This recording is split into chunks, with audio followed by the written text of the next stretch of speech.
Alright, what is up guys? Welcome back to another Arcane Odyssey video, and I am, as you can see from the title, I am so sorry for making you guys wait this long for this video, because I know a lot of you have been asking me for this video specifically. I'm very sorry about that, and I'll explain why.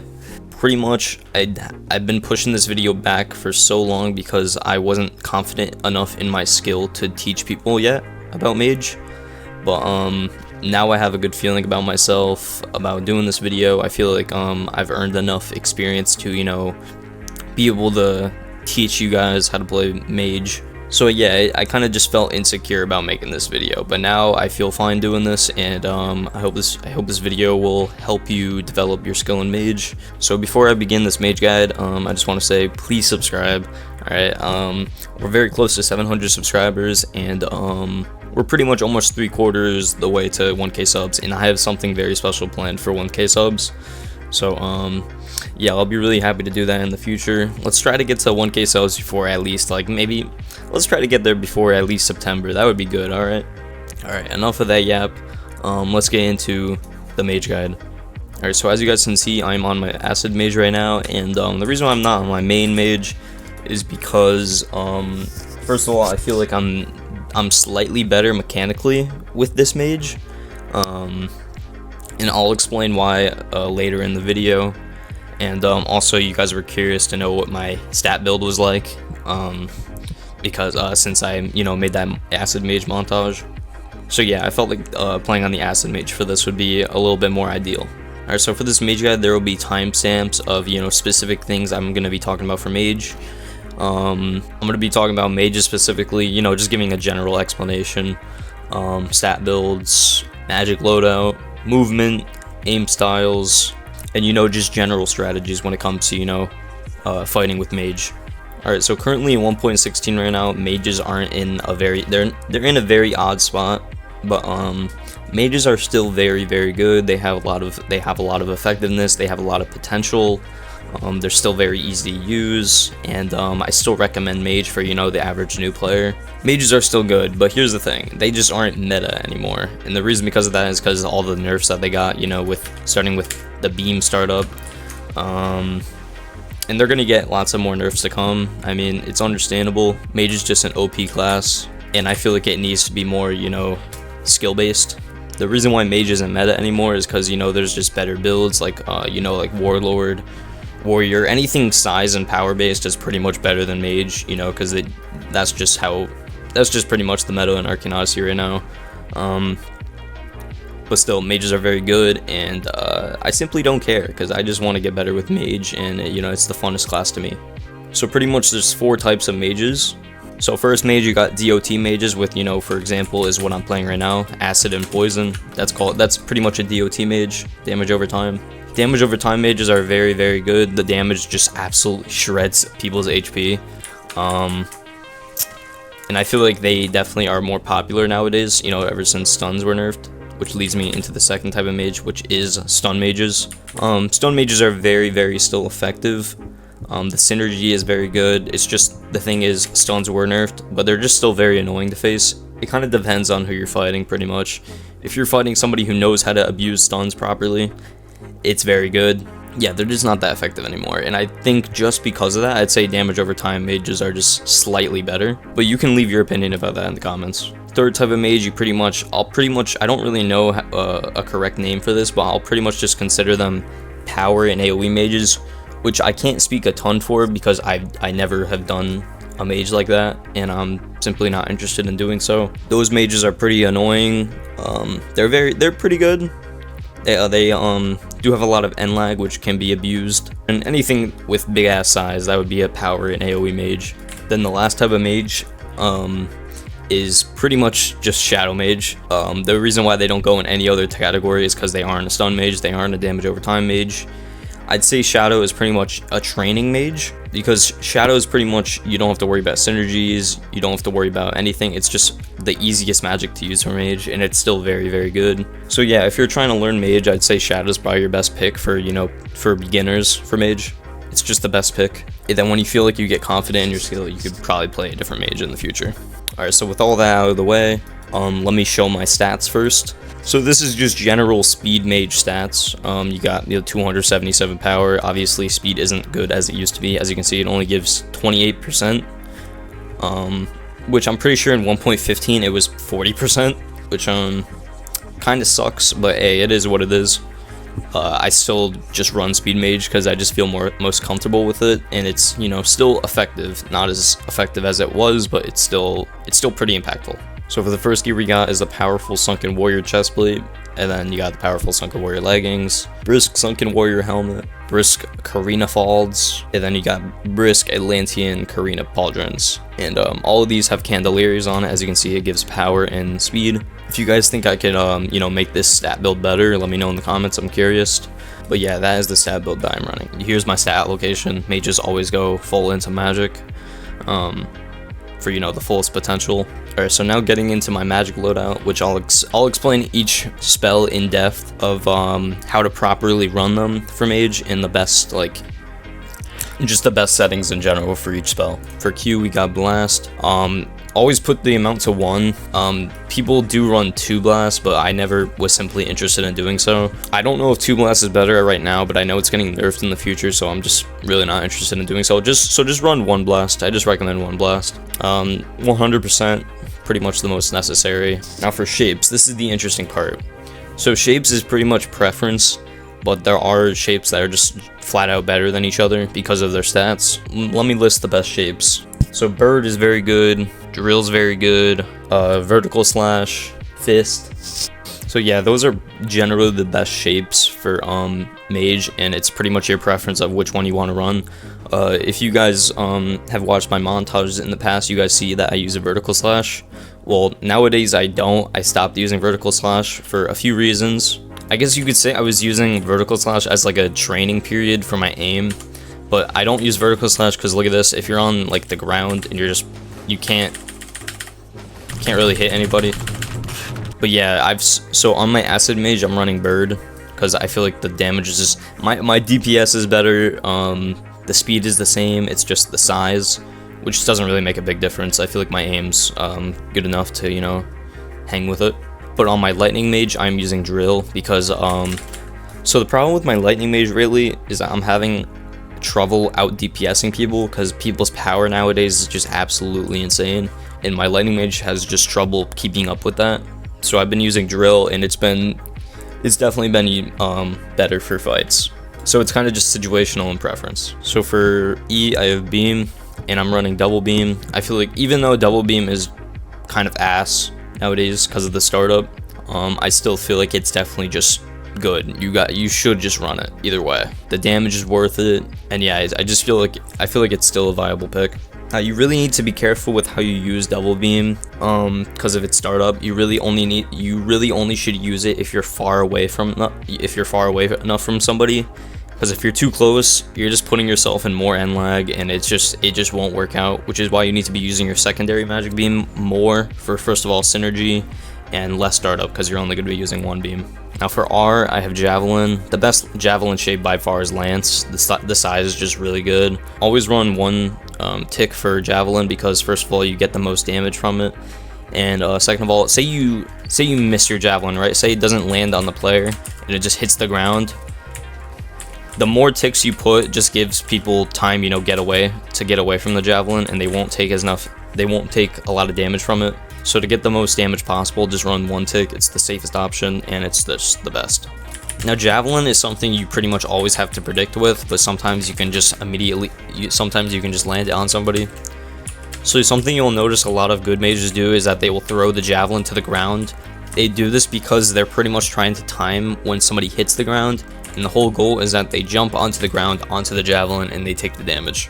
But the problem is knowing when to, do this. You have to know the timing of when to do this.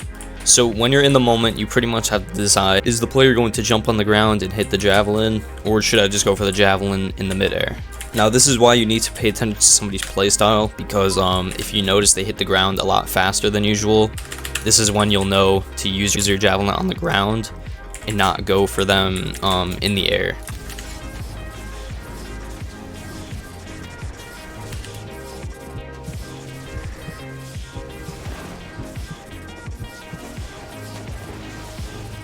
For F, I run leap. I just use 1. People run 2 for, you know, some people say 2 leap is better for, you know, to not get hit. They say it's less predictable, which I do agree. I've tried 2 leap in the past. I just never thought it was, I just never liked it, to be honest. So I just run 1 leap, it's more comfortable, and yeah, I just do fine with it. So for V, I have aura, and I run speed aura nowadays for each of my mages, lightning and acid. Speed is literally so good. It feels like 1.14 mage. If not, that's a bit too far. I'd probably just say it feels like 1.15 mage again. And yeah, I do really good with it. You could use power, that's fine too, but still, I feel like I do a lot better with, you know, the speed aura. So yeah, it's really up to you, just experiment. So for C, I have my ultimate art, which is blast, but this time I used drill for the extra 10% damage. So I put the blast size and the explosion size to 60, because the ultimate art is pretty damn huge, so it's fine to, you know, decrease the size a little bit. Drill also has some weird size, so you'll just get more damage out of it. Trust me, it's worth it. Now for X, I have Surge. I don't really have much to say about this. I don't use this in 1v1s at all. Oh, that's kind of just a bitch boy move, I can't lie. But yeah, Surge is really only something I would use if somebody like goes in the water, or just like traps himself. It's really just, this is just a move that I would use for hunting. Now for Pulsar, I have it on Z. Pulse rate 0.25, and the size I put it to 170. I don't know. I just feel like 200% is a little bit too big, because it decreases the damage, and 170 is pretty big for acid. So yeah, Pulsar is a good move for zoning. It doesn't even matter if it doesn't do a lot of damage. The whole goal with Pulsar is to make somebody go, you know, either way. Pulsar is a very good move to, you know, just control where somebody goes, right? If you feel overwhelmed, all it could take is a Pulsar, and they have to go left to right. They have to dodge it, and just like that, that can put you in control of a fight again. So yeah, that's it for my primary loadout. So let's get into my poison magic, which is my second magic. Q, I have blast. I don't use this at all because there's really no point. The poison blast looks so weird too. Like, look, it's a fucking dot. Like, I don't understand. Poison's VFX are kind of ugly, I can't lie. So for E, I have beam again. I just run 1 this time because, you know, faster beam. I'll just be using this more often. And because of synergy, very good synergy, acid and poison, and the DOT stack. And yeah, that's really all I have to say about that. F, I have leap again, but this time I put it to 5 uses for, first of all, air stall, and, you know, just unpredictableness when it comes to, you know, just movement in general, which is very important for mage. I'll go into movement next after I finish this loadout. But yeah, 5 leaps is very good for air stalling. Here's some example, like, it's just good for staying in the air longer. Now for C, I have snare. The reason why I don't put snare on my primary magic is because I don't have space for it. So I just put it on my secondary magic, which is still good. I just put it to 1 hit for the, you know, the extra damage. I really only recommend running multiple hits for your snare if your primary magic boosts your secondary magic, which will make it the multiple hits do more damage, you know. And yeah, that's about it for snare. When you're using snare on mage, don't force it. Like, don't rush at somebody and try to use snare. That's not the correct way at all to use snare. Snare is a move that you use on mage if somebody's getting way too close to you. Snare is a defensive move, so you really just only use it if somebody's just rushing you too much and you just gotta get them away from you, which is pretty much the whole point of mage, staying distanced. Alright, so that is it for my magic loadout. Oh, and I almost forgot, dodge reflexes, the best options are TP and burst, of course, and I use burst on my acid mage because, you know, those are the only options. I used to use TP reflex for my lightning mage, but honestly, just way too uncontrollable.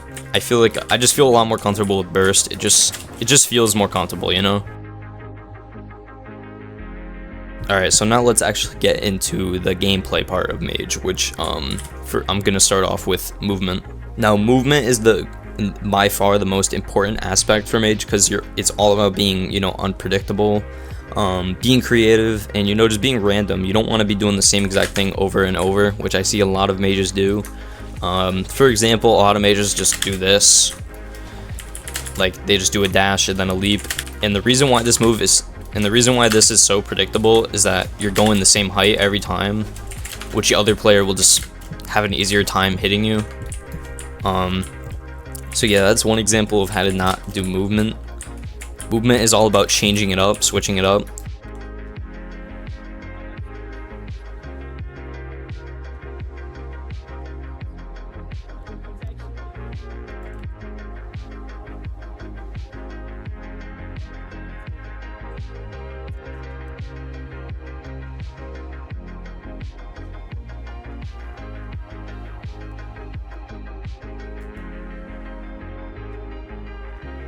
Recently, I've been trying to use T-jumps more. I feel like that gives off better movement, and you just have you'll just be able to stay in the air longer if you use T-jump. Also, keep in mind when you're doing these moves, definitely make sure you're using your secondary magic for the air stalling, because staying in the air is very key for Mage if you're going up against somebody who can't play effective to that. Just take advantage of it. Really, air stalling is very, very good. The problem with the movement is that I can't explain it the best, because it's something that you just have to be creative with yourself and just experiment with yourself. Something I recommend, just go to Minera and just try some movement. Just practice movement. Like, really, I'm telling you, if you do that, you're gonna find a lot more success with Mage. People will have a harder time hitting you, and yeah, that is why it's so important with Mage to just keep your movement unpredictable. So the last thing I'm gonna go over with movement is all I'm gonna say for this part is just don't be a turret mage. And pretty much what that means is when you're in the same spot just casting a lot of spells, like this. This is what being a turret mage is. Notice how I'm staying in the same exact spot, casting a bunch of spells at once. The reason why this is bad is that you're in the same spot. People are just you'll be easier to hit because you're not moving at all, you're just staying still. But this doesn't mean that turreting has its pros. So the reason why turreting can be good sometimes is that if you know you can out DPS somebody and you're fighting somebody that doesn't know how to block, turreting is very good for that, because you're pretty much just able to end a fight quick. So if you're confident in that, definitely go ahead. Turret mages is definitely good for turret maging is very good for that scenario. But really, by all means, you really should just avoid turret maging in general. I used to have that habit, and when I got out of it, I feel like I was just a lot more comfortable in PvP. So let me get into aim styles. So there's 3 different types of aim styles for Mage. This isn't Mage specific. This is just best ways to aim in AO. So the first aim style there is mouse lock, which is the aim style I use. And what this is exactly is you're pretty much just holding right click in a certain area of your screen. Notice how I'm able to move around and my cursor is just staying in the same spot. This is because I am just holding right click. Mouse lock is very good. It gives you freedom to pretty much aim wherever you want. You can also move your cursor from time to time. I like to put my cursor on top of my character, or maybe a little bit to the right. Now the second aim style there is free aim, which is you're pretty much just aiming your cursor wherever you want. You're not holding right click, you're just aiming wherever you want. Now free aiming is good, however it is very misleading sometimes, since you're not gonna actually aim where you want to aim sometimes, because sometimes the angle of your screen will make you aim somewhere else, not where you actually intend to aim. That is a problem with free aim. That is why I recommend just switch. I feel like free aim should just be a passive thing that you only do sometimes. So the last aim style that I'm going to be talking about is shift lock, where you press alt and your cursor is just locked in the center of your screen. You're not holding right click. This is just where your cursor will just be permanently. Now this is a very consistent aim style. You can aim wherever you want. You have a lot of freedom. It's just the only problem is that, me personally, I don't like how my character is in the way. That's why I'm not comfortable with this at all, and why I don't use it for any class in AO. But yeah, shift lock is very good for certain people. Some people find shift lock to be more comfortable for them. So yeah, the most important thing to know about all these aim styles is just you gotta experiment them yourself and see which one is more comfortable for you. Alright, so now for this part of the video, let me explain blocking.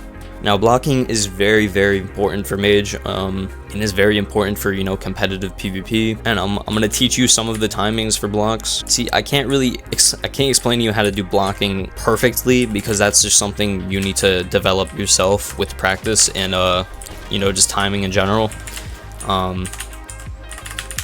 And really blocking all comes with knowledge and PvP experience. So the best timing to block with Mage is pretty much just timing a block right after you cast a spell.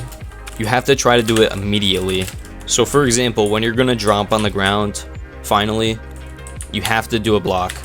When you plan to drop on the ground immediately, you have to block, because that's when people are going to predict you. That's when people are either going to hit you in your end lag, or they are going to predict you on the ground. So you need to make sure you block in that scenario. You really just also need to pay attention to patterns that your opponent is doing to you.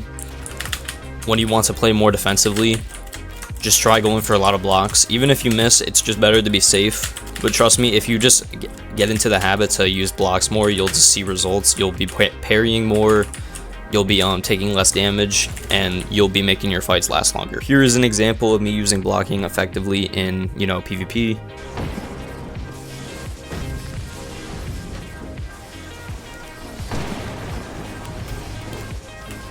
The last type of strategy I'm going to go over in this video is pretty much just playstyles in general, with specific types of mages. So you remember in the beginning of the video where I said I felt more comfortable mechanically on this build? I'm going to explain why right now. So with DOT mages, you are allowed to play more relaxed, and you can play less aggressive, because you're pretty much just letting your DOT do all the damage. So I feel like I can play a little bit more, relaxed, and I can take my time a bit more, because I know I'm going to be doing more damage than usual because of my damage over time, especially because of the DOT stack, which is pretty crazy. And when I can play more relaxed, I feel like I just play better a little bit, just because I feel like my aim gets better. I just feel like I'm able to, predict better too, and it allows me to just win more. So on Acid Mage, I just like the fact that I can just take my time with fights, and I don't have to go too aggressive with it. Whereas on my Lightning Mage, as a stun mage, you have to be very, very aggressive. You need to always apply pressure. You need to get close to the player you're fighting, because you need to abuse that stun synergy. Otherwise, you will have no stun, and your synergy just wouldn't be effective at all. So that is why when you're seeing me fight on my Lightning Mage and my Acid Mage, you'll just notice two completely different playstyles. So yeah, in my future videos, just try to look out for that. Like, just examine my playstyle, see how you can implement it into yours. I feel like watching mages in general is just really good, because me personally, when I watched Cloud's videos, he helped me a lot with PvP, because all I had to do was just watch his gameplay and examine it and try to implement it into my playstyle, which really, really helped. Also, another thing you could do to get better at Mage is recording your losses. I mean, no one likes to lose, of course, and of course no one likes to, clip their losses, but trust me, I clipped a lot of my losses against really good players, and after looking over the clips, I was able to see, my mistakes. Learning from mistakes is really key, and trust me, you will see results if you take advantage of those mistakes and, developing them. Try to fight more mages that are better than you, ask them for tips. Don't be afraid to ask anyone for tips. If they don't want to give you tips, they're just a dick. Yeah, just never be afraid to ask for help. And if you see me in game, don't be afraid to ask me for help too. I'll be glad to help you. My whole goal is to help people find more comfortness with Mage, and I just want them to get better. Alright, so with that being said, that is the end of the Mage Guide. I hope this video helped. If there was some parts that I missed, please don't be afraid to, say that in the comments. My whole goal is to take criticism from my comments to make my videos in the future better. If you're interested in watching more of my gameplay, definitely check out some of my montages. I posted a lot on my channel, and I'm going to be posting more. And yeah, I feel like I hope my gameplay helped you get better at Mage. I've had a lot of people come to me saying just by watching my montages, they have been able to, improve at Mage themselves, which I'm very happy about. That's the whole goal of my videos. It's not to just brag about being good. I just want to make videos that are fun for people to watch, and also they can improve. So yeah, that is it for the video. Thank you guys for watching, and yeah, I'll see you guys in the next one.